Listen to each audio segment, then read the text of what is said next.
ಎಲ್ಲರ ತಲೆ ಮೇಲೂ ದಂಡ ಜಾಸ್ತಿ ಬೀಳ್ತಾ ಇದೆ. ಇದನ್ನೆಲ್ಲ ಅವಾಯ್ಡ್ ಮಾಡ್ಬೋದಾಗಿತ್ತು. ಸೆಂಟ್ರಲ್ನವರು ಮಾಡಲ್ಲ, ಸ್ಟೇಟ್ನವರು ಮಾಡಲ್ಲ. ಅದೇ ಸೊಲ್ಯೂಷನ್ ಏನಂದರೆ ಇವರು ನಾವೇ ಮಿನಿಸ್ಟ್ರಿಗಳು ಮಂತ್ರಿಗಳು ಅನ್ಬಾರ್ದು, ಜನರು ಇದ್ದಾರೆ ಅಂತ ಅನ್ಕೋಬೇಕು. ಅದು ಇವಾಗ ಗೊತ್ತಾಗಲ್ಲ, ನೆಕ್ಸ್ಟ್ ಎಲೆಕ್ಷನಲ್ಲಿ ಗೊತ್ತಾಗುತ್ತೆ. ಈಗ ನಿಮ್ಗೆ ಗೊತ್ತಲ್ಲ, ಈಗ ವಾರ್ ನಡೀತಾ ಇರೋದ್ರಿಂದ ಇದು ಆಗ್ತಾ ಇರೋ ಸಮಸ್ಯೆ. ಸೊ ಇವಾಗ ಮೋದಿ ಅವರು ಆಲ್ರೆಡಿ ಒಂದು ಮಾತು ಹೇಳಿದ್ದಾರೆ, ಆದಷ್ಟು ಗಾಡಿಗಳು ಓಡಿಸೋದು, ಹೊರಗಡೆ ಬರೋದೆಲ್ಲ ಕಮ್ಮಿ ಮಾಡಿ, ಅಡುಗೆ ಎಣ್ಣೆಲ್ಲ ಕಮ್ಮಿ ಬೇಯಿಸಿ, ಗೋಲ್ಡ್ ಪರ್ಚೇಸ್ ಮಾಡೋದನ್ನೆಲ್ಲ ಕಮ್ಮಿ ಮಾಡಿ.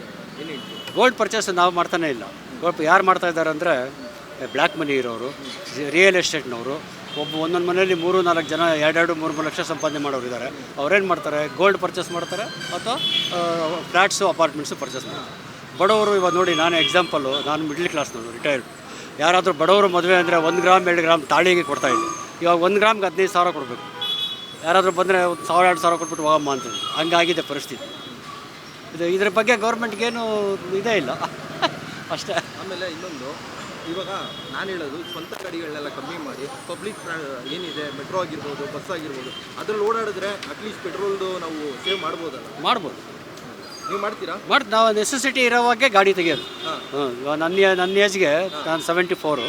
ನನ್ನ ಏಜ್ಗೆ ಎಷ್ಟು ಯಾವಾಗ ಬೇಕೋ ನೆಸೆಸಿಟಿ ಇದ್ದರೆ ಗಾಡಿ ತೆಗಿತೀನಿ. ಇಲ್ಲದ್ರೆ ಮೆಟ್ರೋ ಅಥವಾ BTS ಬಸ್ಸು